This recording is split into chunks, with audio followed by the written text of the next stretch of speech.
បាទសួស្តីអ្នកទាំងអស់គ្នាថ្ងៃនេះខ្ញុំមកចែករំលែកវីដេអូមួយគឺមេរៀនទី1របស់យើងគឺគោលបំណងនៃការប្រើប្រាស់កម្មវិធី Word គឺជាកម្មវិធីមួយដែលយើងអាចធ្វើការវាយឯកសារធ្វើអត្ថបទធ្វើលិខិតអីផ្សេងៗគឺយើងធ្វើនៅលើកម្មវិធី Word អញ្ចឹងយើងជាដំបូងយើងបើកកម្មវិធី Word មកវានឹង load ទាំងបែបនេះយើងមួយអញ្ចឹងក្នុងកន្លែងនេះគឺមាន load blank document គឺយើងដើម្បីឲ្យបង្កើតឯកសារថ្មីចូល blank document នេះមកហើយវានឹង load ទ្រង់ទ្រាយបែបនេះអញ្ចឹងនេះជាទម្រង់ទ្រង់ទ្រាយកម្មវិធី Word អញ្ចឹងយើងមើលត្រង់កន្លែងនេះវាមាន home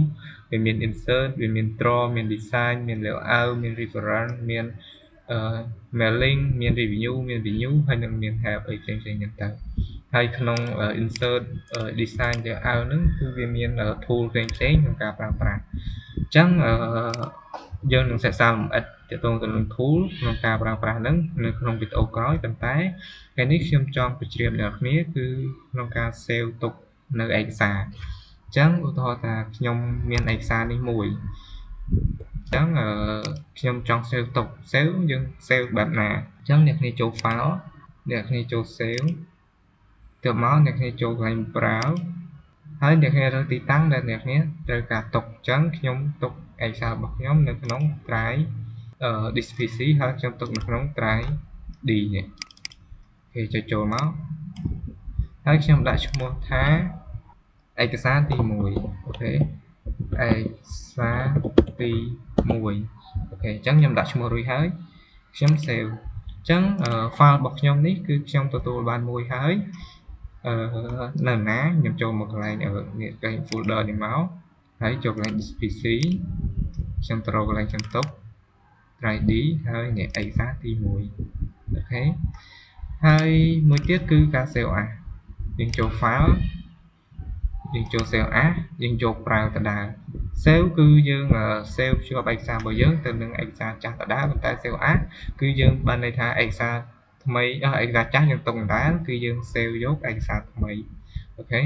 យើងចូលប្រើទៅមកអូខេលើកនេះឈ្មោះឯកសារលើកនេះគឺខ្ញុំដាក់ថាខ្ញុំ save as ខ្ញុំត្រូវការឯកសារថ្មីមួយទៀត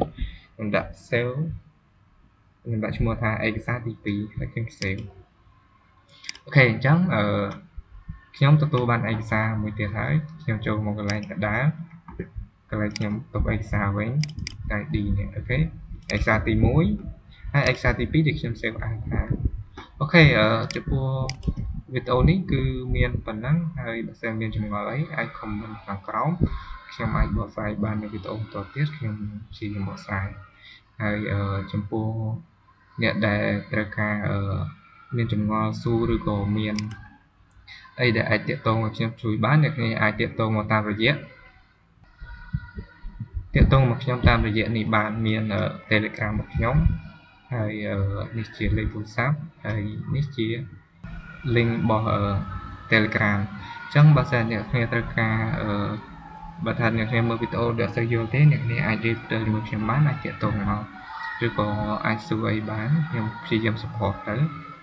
អូខេអញ្ចឹងសូមអរគុណចំពោះការទស្សនាវីដេអូនេះដល់ចប់ជូនពរអ្នកនរគ្នាសំណាងល្អសុខភាពល្អអរគុណ